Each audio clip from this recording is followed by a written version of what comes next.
قومی اسمبلی میں opposition leader Omar Ayub نے کہا ہے کہ بانی پی ٹی آئی کے ساتھی 3 مہینوں سے ملاقاتوں کے لیے جا رہے ہیں۔ میں نے کل ایک ناکہ کراس کیا تو دوسرے پر مجھے روک لیا گیا، بیس بدل کر موٹر سائیکل پر بیٹھ کر دوسرے ناکے پر پہنچا، وہاں ہمیں بغیر وارنٹ کے گرفتار کیا گیا۔ عدالتوں کی میرے پاس ضمانت موجود تھی۔ وہ اسلام آباد ہائی کورٹ میں میڈیا سے گفتگو کر رہے تھے۔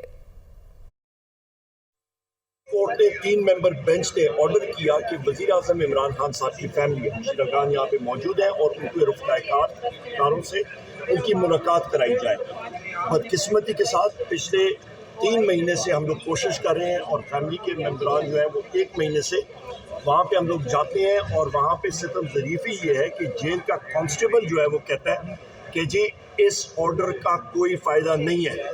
اس کو ہم نے بتایا کہ ہمارے پاس اومنی بس، ہمارے پاس بیل آرڈرز موجود ہیں پشاور ہائی کورٹ کے، باقی عدالتوں کے۔ انہوں نے کہا جی ہمیں پرواہ نہیں ہے، اور ہم ساروں کو انہوں نے ہمیں ابڈکٹ کیا اور وہاں پہ پریزن وین میں ڈالا، اور وہاں پہ ایک بالکل بیابان میں شام کو جا کے انہوں نے ایک جگہ پہ روکا، انہوں نے کہا جی یہاں پہ فریشن اپ کر لیں، اس کے بعد ہم لوگ نامعلوم جگہ پہ آپ کو لے کے جائیں گے۔